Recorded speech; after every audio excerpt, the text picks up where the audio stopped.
আজ অনেক ক্লান্ত হয়ে বাসায় ফিরছিলাম, হুট করে দেখি একটা বোটকা বিলাই।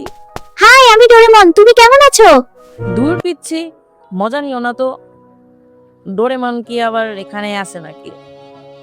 না না, আমি সত্যি ডোরেমন। আমি আর অলস নবিতার সাথে থাকতে চাই না। আমি এখন থেকে পরিশ্রমী মানুষদের সাহায্য করতে চাই। তুমি চাইলে আমাকে টেস্ট করে দেখতে পারো। বলো তোমাকে কোন গ্যাজেট দেবো? সত্যি বলছি, আমার একটু শান্তি দরকার। মিথ্যা বলে জ্বালাইও না তো। এটা এনিওয়্যার ডোর। চলো সমুদ্র দেখে আসি। ওয়াও, এটা তো আমার প্রিয় জায়গা। মনে হচ্ছে সব টেনশন যেন চলে গেছে। Thanks Doraemon. আচ্ছা ডোরেমন, তুমি কি আমার বেস্ট ফ্রেন্ড হবা? অবশ্যই, আমি সবসময় বন্ধুদের সাহায্য করি। তাহলে চলো বাসায়, আজ থেকে নতুন অ্যাডভেঞ্চার শুরু।